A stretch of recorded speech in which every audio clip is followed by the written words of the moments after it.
welcome to the Alumni House podcast. There he is. I don't know.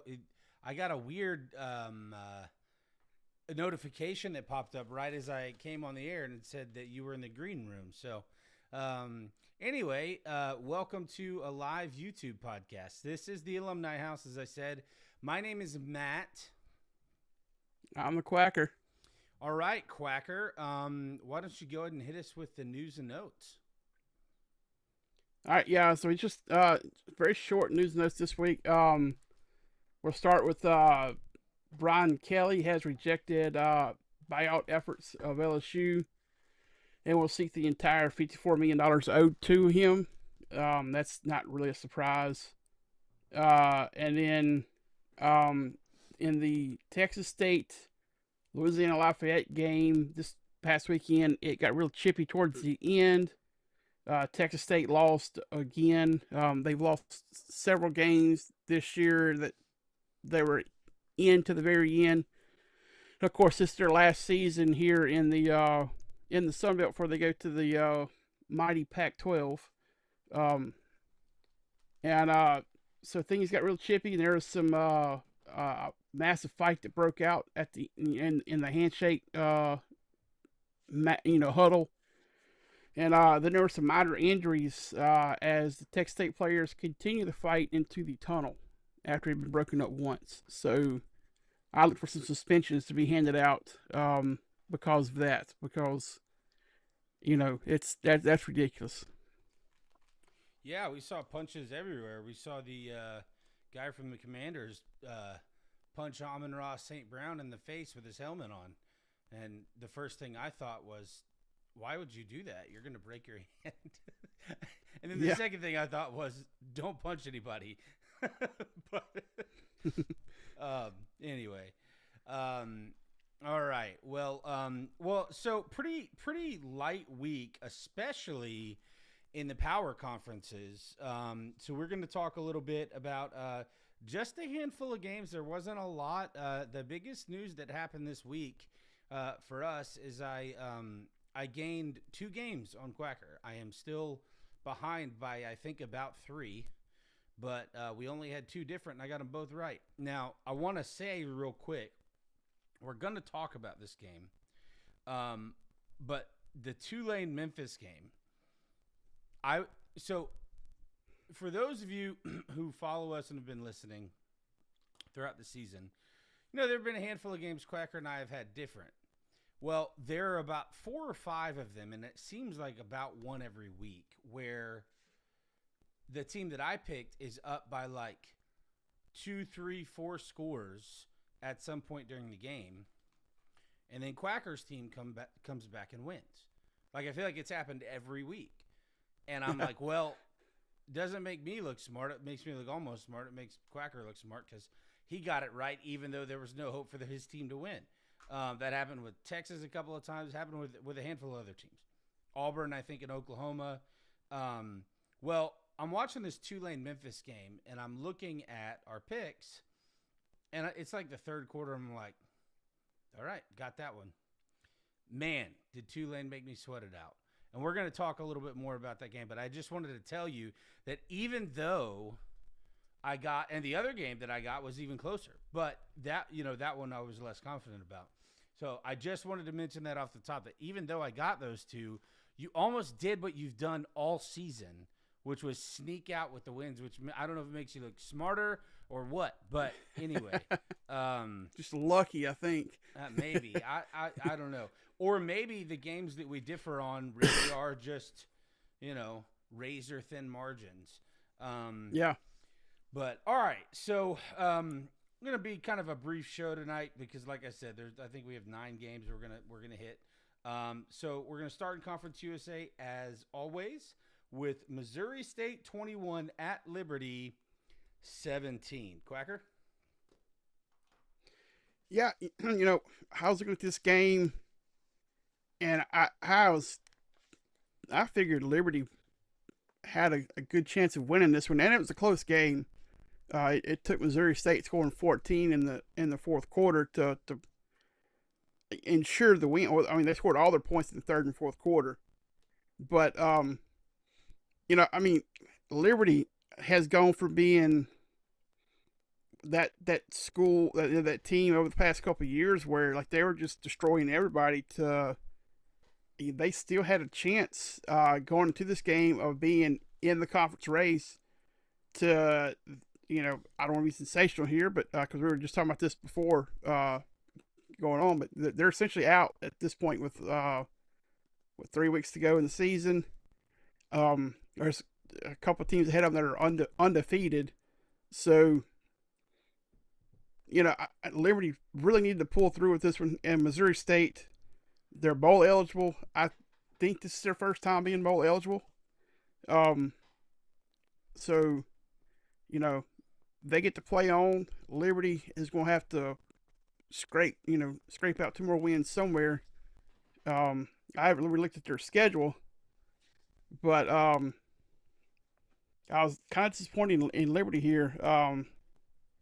It's not going to be an easy road. They have FIU, La Tech, and Kennesaw State, and all 3 are playing fairly well. I mean, FIU is 2-3 in conference, so that's probably a good shot for them to win there. But Kennesaw State's leading the conference, and Louisiana Tech is right there with them in as far as conference standings go. So, Liberty's going to have to do something dramatic here in the last 3 weeks to get bowl eligible here. I think they can kind of hang up their conference championship hopes, but it's quite a fall off for Liberty here in the last from the last couple of years to what we're seeing this year. Yeah, it is, and like you, I was very surprised what we've seen throughout the year. It was kind of nice to see them, put up a fight against a team, as we say, that has a pulse in Missouri State. They're not they're not going to the playoff, but they're a good team. So it was nice to see that. So I don't know. I hate it. So for those of you who don't know, Liberty is where I attended school. So I'm a little sad for the Flames, but I'm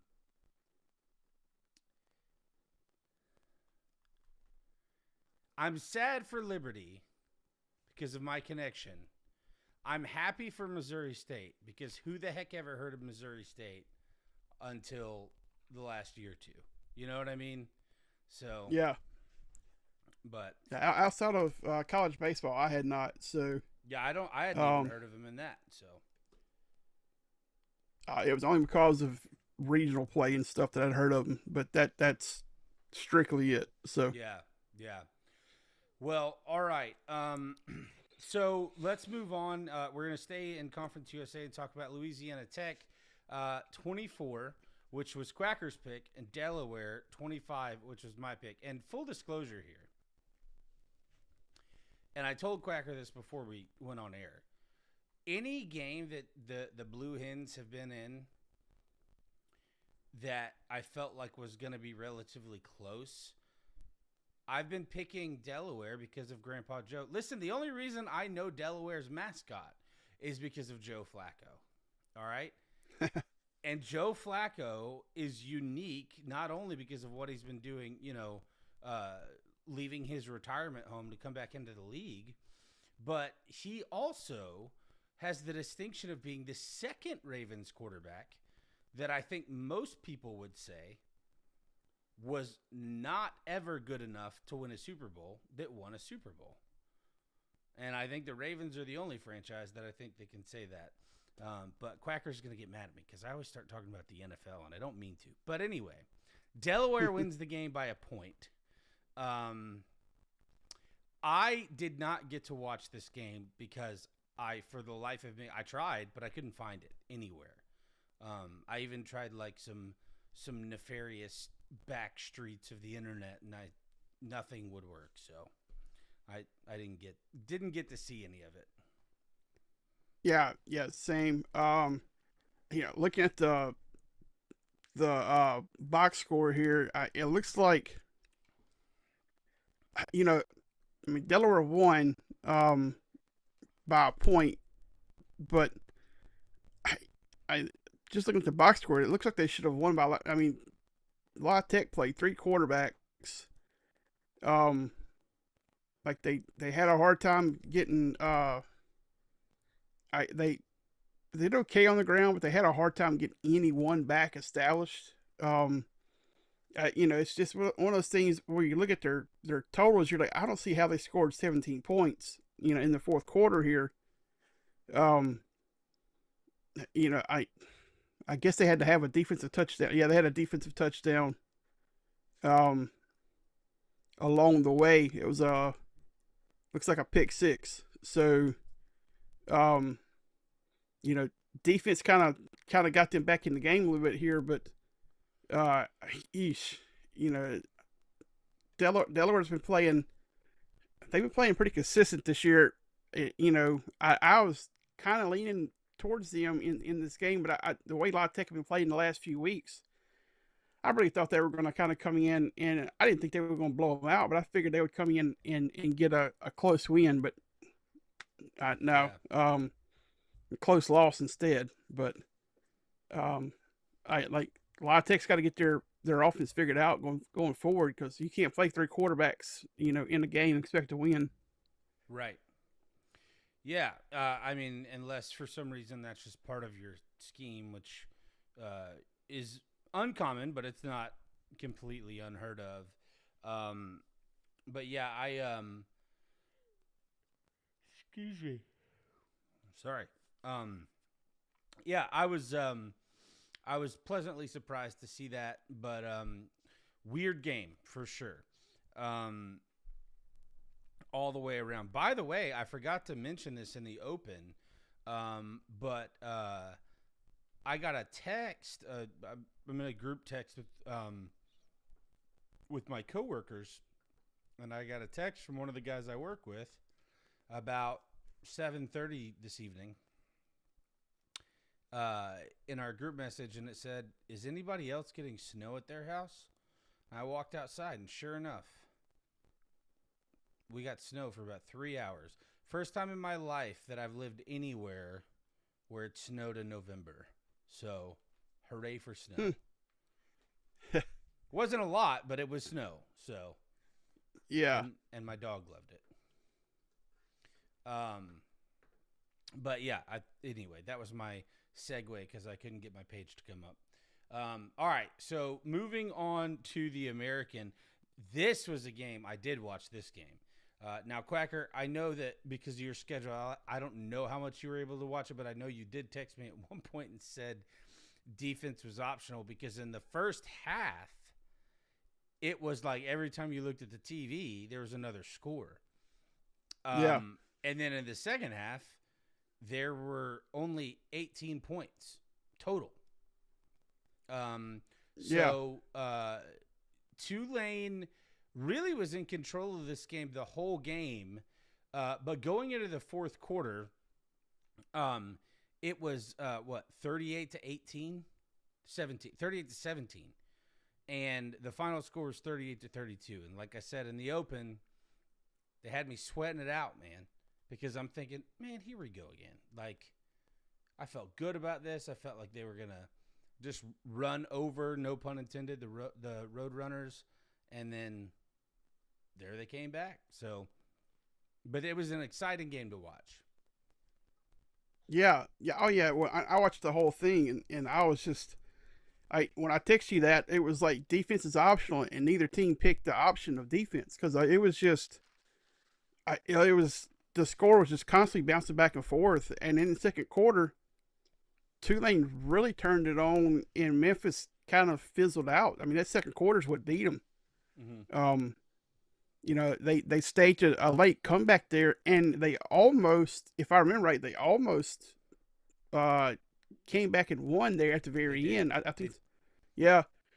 They got stopped, like, it was just outside. It was one of those games where when you're watching, this is a fantastic game. The uniforms, I gotta say, Tulane's uniforms, the iced out, I think they call it iced out look, whatever it was, the all white, really clean look. I like those a lot. But this was a fantastic game. Tulane, and they held on at the end. The quarterback, I think his name is Jake Retzlaff. I don't want to get his name wrong here. Jake or John, I don't remember. Pulling it up now. Jake. Yeah, I was right. Yeah, Jake Retzlaff. He played a phenomenal game. He was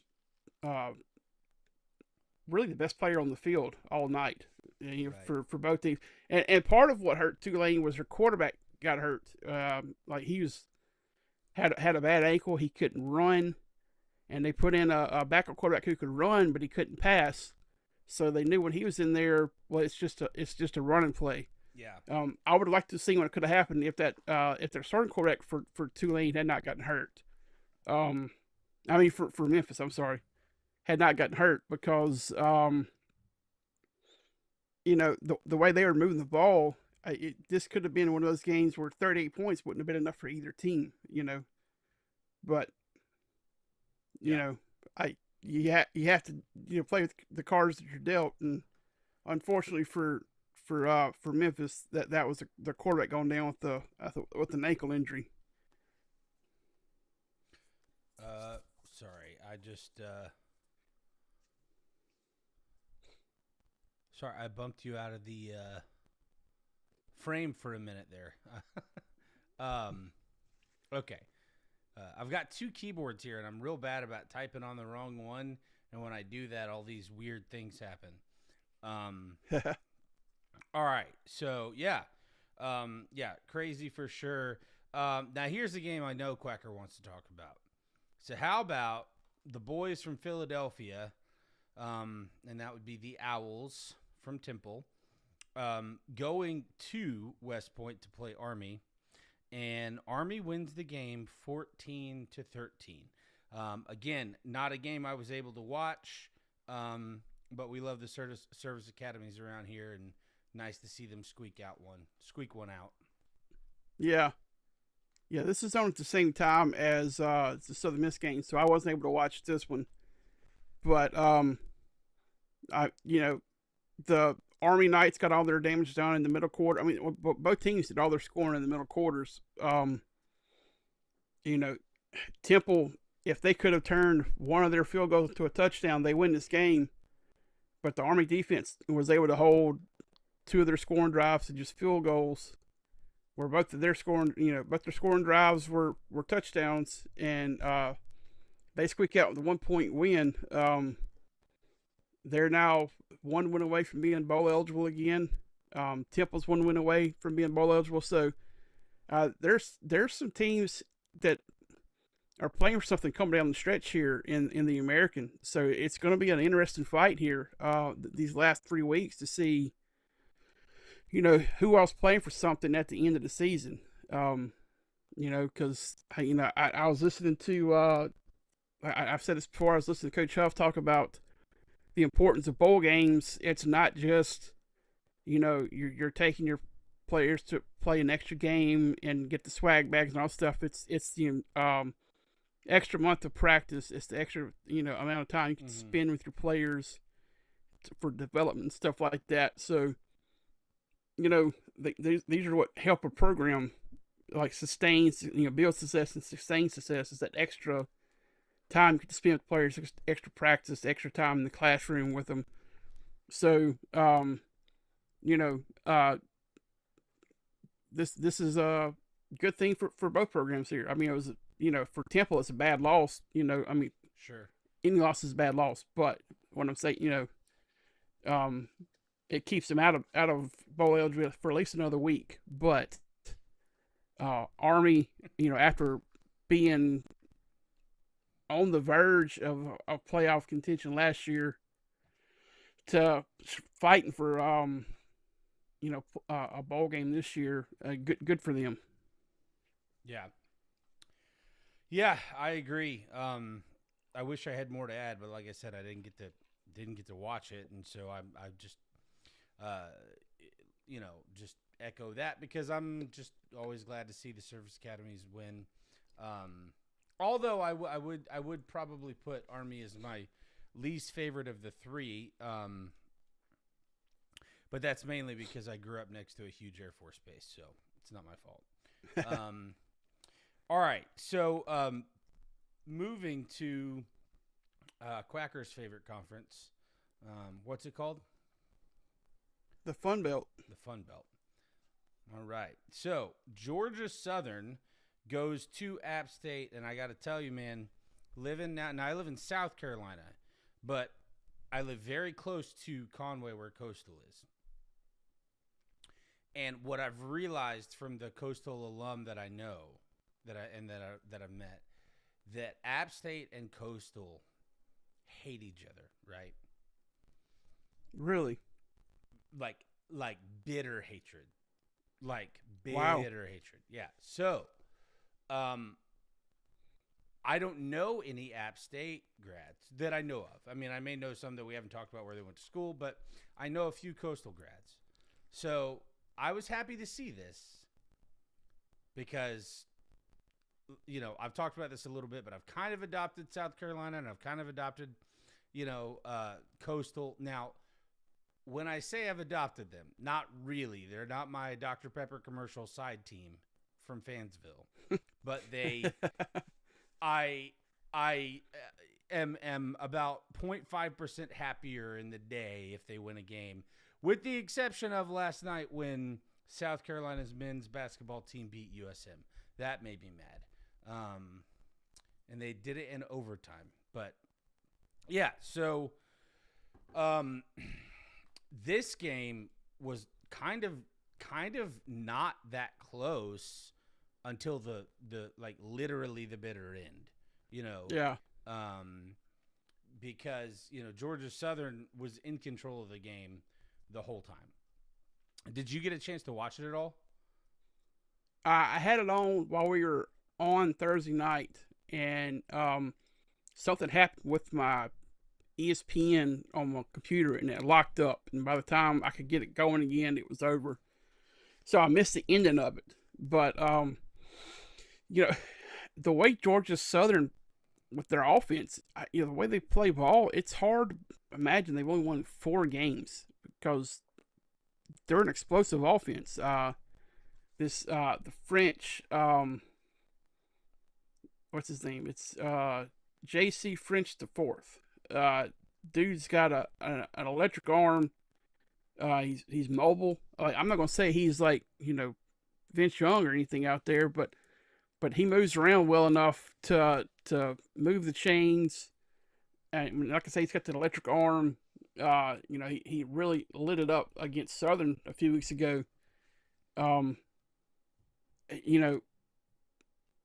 Seeing them score 25 points is nothing. I was surprised that they didn't score more. App State hasn't been playing all that great this year. I mean, they're 1-4 in conference play,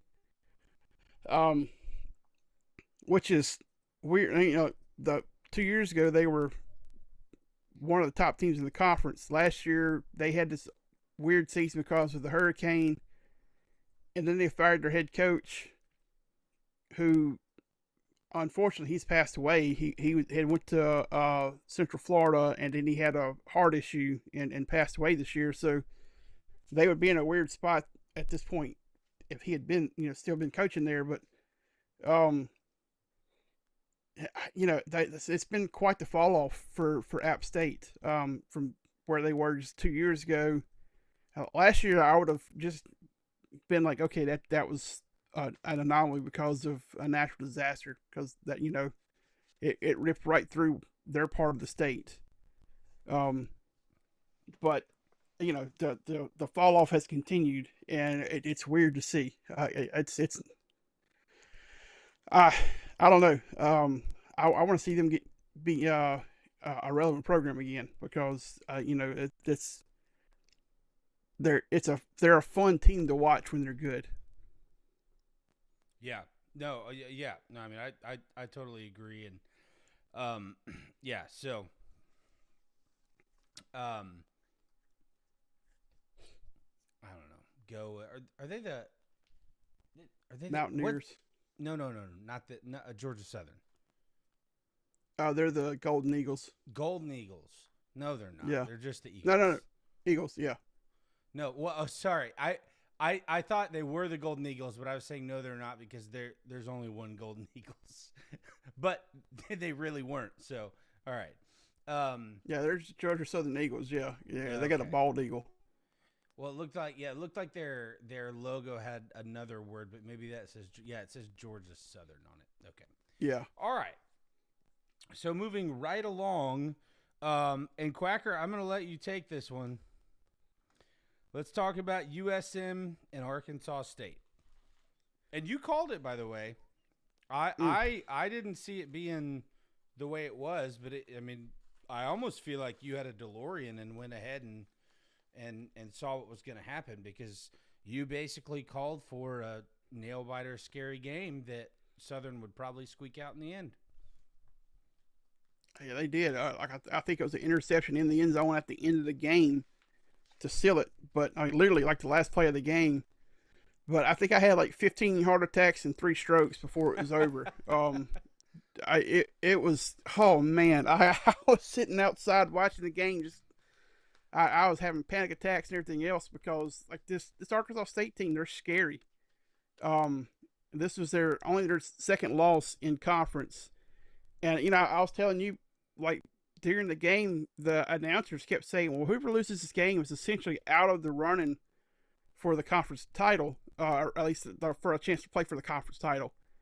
And I didn't get that. Arkansas State has got 2 losses now where Southern doesn't have any.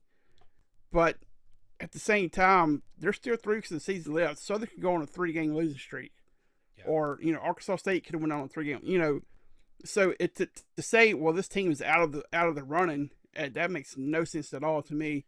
Yeah, but so next defense, week they would be because of the head-to-head. But Southern wouldn't have been out of it because, like, the only thing I can think of is they were talking about head-to-head.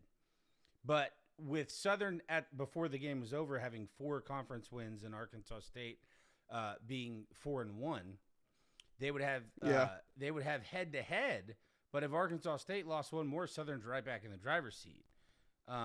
So I think it might have been more appropriate to say Arkansas State's hopes are dwindling if they were to lose this game, but certainly not the losers out. Because it looks like right now Southern, Troy, and Arkansas State all look like they're still mathematically alive, but at this point, and I want to see if JMU and Coastal play or if they already have. But at this point, it looks like it's down to 4 teams. So, yes, they do. They play the last game of the season. So, in the West, it looks like it's down to pretty much Troy and Southern. And that game's still to come. So, okay. Well, and that's wow. Okay, I'm looking now. So that's the last game of the season too. So and that is on the 22nd. So what is that like a? No, that's 20, no, it's not. 29th. No, it's two. Sorry, no. For some reason, it says the date is to be determined. That must be a mistake. Time? No. The date. Yeah. Yeah, I'm sure that's a mistake. But so Thanksgiving weekend, rivalry weekend, it's going to be big for their Sun Belt because the 4 teams that are really the only ones that with realistic hopes to play for the championship are playing each other. So, and that's going to be interesting. Now, do they determine in the Sun Belt the championship game host by overall record or conference record? I don't know. So we haven't been to that point. We're worried about it because we haven't been running for a conference championship since we've been in the league. I would imagine overall records probably plays. I would imagine first of all it would be conference record. If somebody's undefeated and the other team's got 1 loss. Yeah. But if say it's Southern and JMU, they're both undefeated in the conference. Well, if JMU's only got 1 loss, they'll be the host. Right. So, But I mean, they still could conceivably lose a game. All right, that's interesting. But yeah, that's going to set up to be nice. But sorry that that you suffered that coronary on Saturday. I know that's that's not fun at all. this is really a um, defensive battle. You see the score and you're like, yeah, maybe, but Southern had 2 turnovers, and they were both interceptions. One of them, they had the backup quarterback in because Braden Braxton had gotten hurt. His knee was banged up, and the backup quarterback, let me get his name right here. His last name was Liddy. Landry Liddy was playing very well. He threw for 128 yards on 4 completions, 21.3 yards per attempt, average completion, 1 touchdown, 1 interception. He also ran for a touchdown. But he went for a deep pass and just overthrew it, and it was basically like a punt, but unfortunately it was on like the first play after we had turned them over. But the Southern Miss defense created 6 turnovers in the game with 5 interceptions, and they had one player. When he gets get the right player's name here. Josh Moten had 3 interceptions on the game, and I think the last one was that last play of the game. So, wow, yeah, great job. And in fact, they're the number 1 team in FBS right now as far as interceptions, and I know they're right there at the top in overall turnovers as well. So,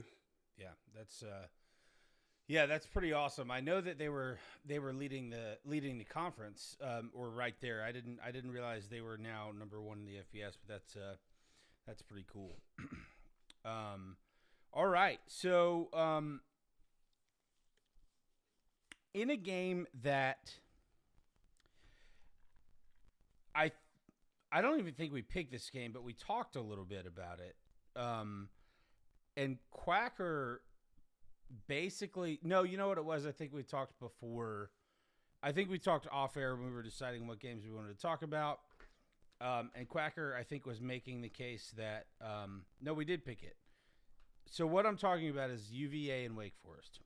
Wake Forest wins the game 16-9. Virginia was ranked number 14. But Quacker was making the case, and now it might have been on air that he was making it, that Wake Forest, really legitimately has a shot to win this game because you just don't know what to make of them.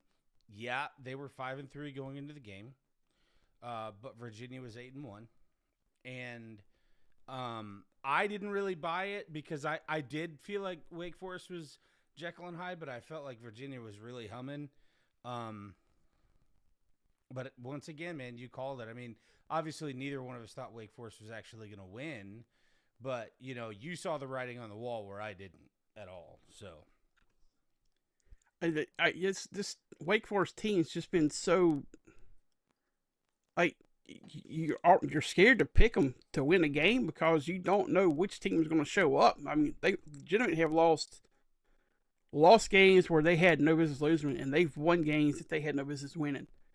And I'm not going to say they didn't have any business winning this game against Virginia, but I mean, Virginia's been playing very well this season, and they've had a nice long stretch here where they've been good enough, but they have had a couple games here where it's been close at the end, and it's finally come back to bite them. I'll say that they didn't have any business winning because I don't think they did, but it doesn't matter because they won. you know, so and that's unfortunate for Virginia, but as you stated before we got on air today,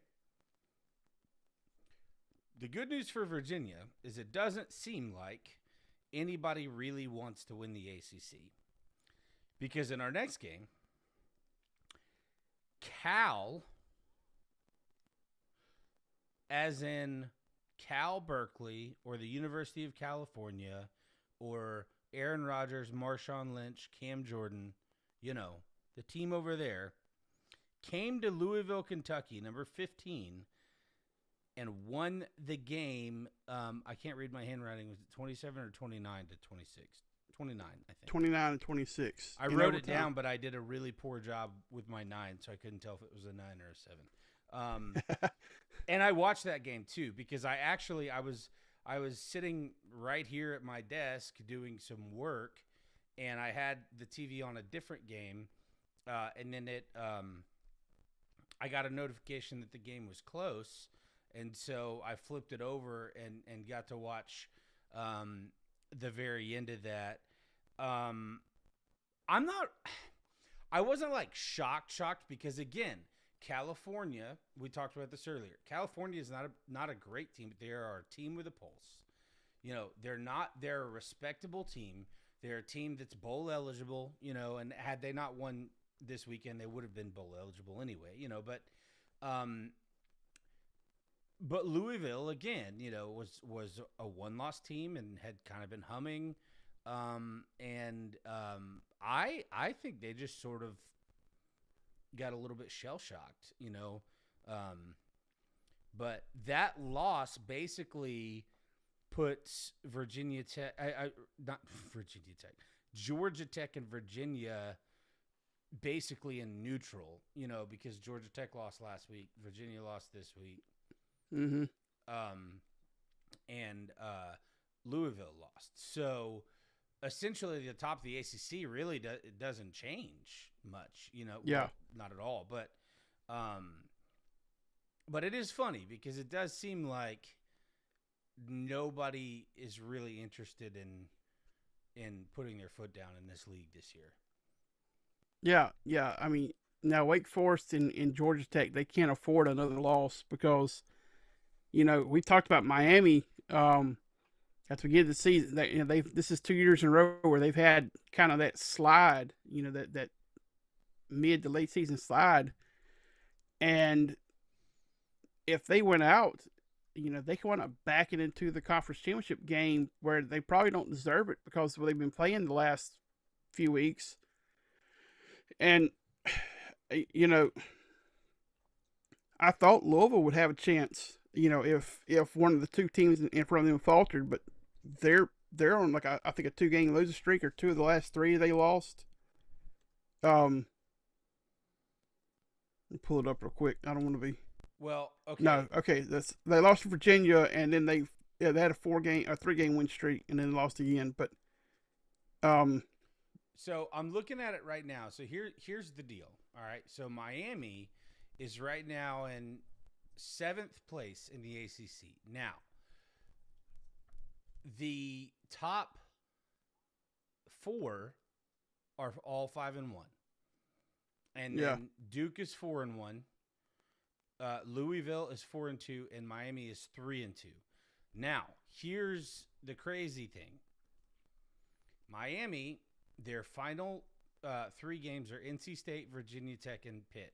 They're gonna beat Virginia Tech and NC State. Well, they'll probably beat NC State. They should. Pitt is the only team left. Again. What? NC State has beaten some teams this year they weren't supposed to beat either. That's what I'm saying. They should beat NC State, but who knows? But the interesting thing about this is that the only team ahead of Miami that they get to play head-to-head is Pitt. And if they were to beat Pitt, and that was Pitt's only remaining loss, then that puts them ahead of Pitt, but it doesn't do anything to put them ahead of the other 4 teams that currently have 1 loss in the conference. Yeah. So Georgia Tech is currently in first place technically, but it's a 4-way tie between Georgia Tech, Virginia, Pittsburgh, and SMU. So while I agree and I see the logic and I understand it, looking at this, I don't know that Miami really has much of a chance at this point. which is crazy because coming into the season, I thought Miami would be okay, but I thought Clemson was going to be a legitimate national championship contender. But I also thought Penn State was, and Penn State hasn't won a game since before the Oregon game. So, yeah. So it's gonna be crazy. That's gonna be one of the conferences that's more compelling down the stretch. The SEC is kind of looking more and more like it's just gonna be Bama and A&M, and we're just waiting for it. Which, by the way, sign me up. I'd love to watch that game, but I haven't even looked at the standings because I haven't looked at the standings to know if that's all, but if there are mathematical scenarios where these teams don't get in, or likely scenarios with matchups, because I just feel like it's so certain that it's more like I know that's going to be the SEC championship, and I'm ready to watch it because they've been the best two teams in the SEC by a mile, Yeah. So speaking of the SEC, all right. So Auburn went to Nashville and lost in overtime to Vandy, 38-45. But if you watched this game, Vandy really was not in the game. I'm not talking about losing, but they really weren't in the game until midway through the fourth quarter. And it basically was Pavia finally was able to get a little room to breathe and move. Like he couldn't do anything. And it was almost like he sort of willed himself to get, some space and do some things or make some passes. But that is 3 teams now that we've seen in a row. The first game they play after they fire their coach, and this is Florida, LSU, and Auburn. All 3 of them played, I say highly ranked teams. I know Vandy was like 16, but the week before they were like 10. Good ranked teams. All 3 of them were competitive. Now, what's interesting to me is, does what happened to Florida this week, where they didn't get off the bus in Kentucky after losing a close game to a highly ranked team in their first game playing with an interim head coach, does that happen to Auburn and LSU? Because the story here to me was, because we've said it over and over again, Vandy's not a cute story. Vandy's a legit football team. Yeah. And Auburn, for the first time all season, looked like a football team. Mm-hmm. And that's my question is,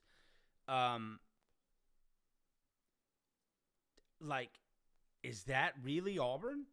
Or was that the interim juice like we've seen with the other 2 teams? Well, we can't say that with LSU because they've also only had 1. But, I don't know. I just think it's kind of a curious thing. We saw it with Vautech too. Of course, they won all of their games they've won with an interim. But so what were your thoughts? I don't know if you got a chance to watch this game at all, but yeah, I did watch this one. It was or at least large portions of it, but it was yeah, they made the change at quarterback. Auburn did, and they really played well. That if Hugh Freeze had made the change at quarterback early in the season, he may still be coaching there. He may have kept his job.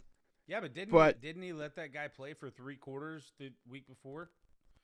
The game he got fired, didn't he play for 3 quarters, and then they brought Arnold back in the fourth quarter? Maybe.